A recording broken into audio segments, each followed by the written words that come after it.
একটা সংবাদ পায় যে এখানে বিপুল পরিমাণ মাদক আছে।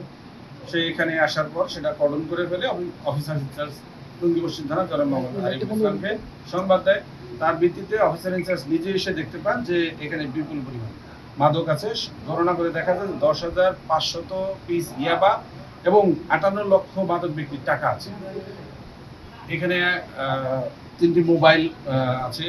2জন মানুষকে হাতে নাতে গ্রেপ্তার করা হয়েছে।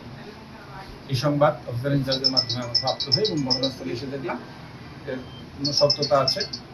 এখন তদন্তের বিষয় এই মাদক ব্যবসায়ীদের সাথে আর কারা কারা জড়িত আছে, কে কে এখানে আসা যাওয়া করতো।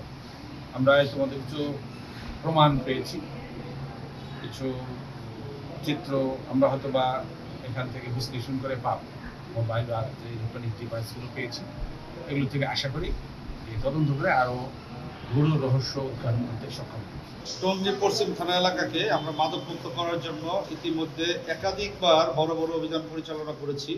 এই অভিযানেরই অংশ হিসাবে আজকে আমাদের টঙ্গী পশ্চিম থানা এলাকায় কয়েকটি ভাগে বিভক্ত হয়ে আমাদের টিমগুলো অভিযান করছিল। মিড টাইম গোপন সংবাদের ভিত্তিতে আমরা জানতে পারি এই ঘটনাস্থল, যেখানে আপনারা একটু পরে যাবেন, সেখানে বড় একটি মাদকের চালান এসেছে। সাথে সাথে আমার একটা টিম এখানে পাঠাইলে টিম প্রাথমিক সত্যতা যাচাই করে যেখানে মাদকের চালানটি এসেছে। পরবর্তীতে আমি অতিরিক্ত পুলিশ নিয়ে এসে এখানে একটা অভিযান চালাই। অভিযান চালানোর পর আমরা যেটা দেখতে পাই, এখানে বড় একটি মাদকের চালান রয়েছে। সেখানে প্রায় 10,500 পিস আনুমানিক ইয়াবা এবং সাথে 58 লক্ষ টাকা আমরা রিকভার করি। এবং এই ঘটনার সাথে প্রত্যক্ষভাবে জড়িত 2জন পুরুষ মানুষ, তারা মাদক ব্যবসায়ী, তাদেরকে আমরা